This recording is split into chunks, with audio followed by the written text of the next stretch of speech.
Dari hamba Allah yang bertanya, Pak Ustadz, mana yang lebih utama, berinfak kepada orang tua dan keluarga daripada berinfak ke badan sosial yang saat ini sudah ada?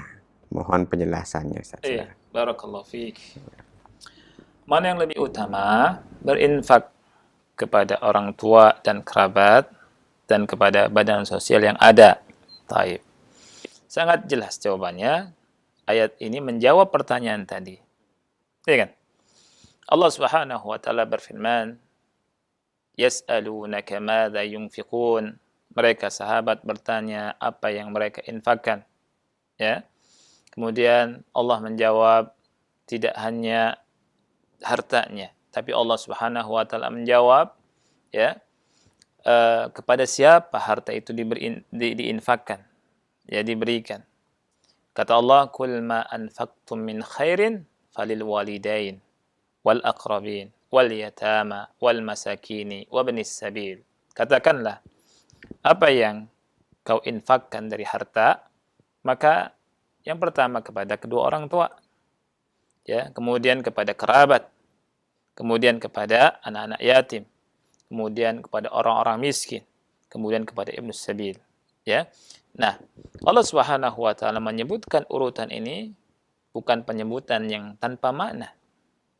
Ya, makanya dijelaskan oleh Syekh Muhammad bin Shalih Al-Utsaimin rahimahullahu taala di sini bahwa memberikan infak kepada kedua orang tua dan kepada kerabat muqaddam. Muqaddam ini didahulukan, kata beliau. Didahulukan daripada kepada selainnya. Nah, dari sini kita mengetahui tentunya lebih utama. Lebih utama kita yang memberikan infak kita kepada kedua orang tua dan kepada kerabat-kerabat kita. Ya. Nah, ini supaya tidak timpang. Ketika seseorang memahami fikih ini, maka pertama dia mendapatkan pahala lebih besar. Karena apa? Di dalam sebuah hadis Rasulullah SAW berkata bahwa infak kepada kerabat mendapatkan 2 pahala. Adapun infak kepada orang miskin yang bukan kerabat mendapatkan 1 pahala. Infak kepada kerabat yakni mendapatkan pahala sedekah dan pahala silaturahim. Ya kan? Pahala silaturahim ini pahala yakni kerabat, dan kerabat punya hak, ya. Jadi pahalanya berlipat. Nah, itu.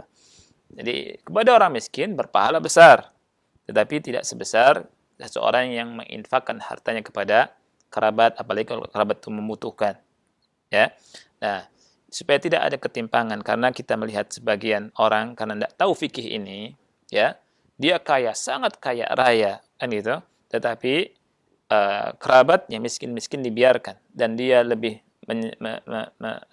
mendahulukan orang yang bukan kerabatnya. Ini merupakan kesalahan, ya, ini tidak tepat, ya, dan Allah Subhanahu wa taala sebutkan itu dulu, ya.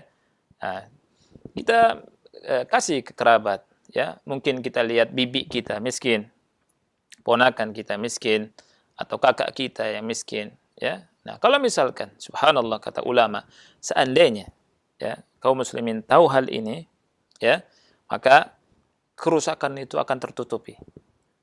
Ya, kerusakan tertutupi. Banyak, ya, tertutupi.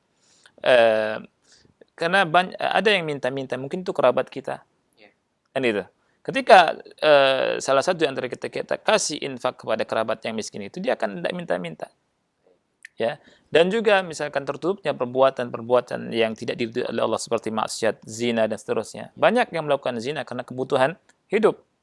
Ya, dari para wanita itu butuh, ya. Ya, kalau misalkan kerabat yang memperhatikan mereka, dikasih infak, mereka tidak akan melakukan seperti itu. Ya, dan dengan kita melaksanakan syariat Allah ini, maka akan banyak sekali manfaat dan akan tertutup banyak sekali yakni maksiat. Wallahu a'lam bishawab. Nah.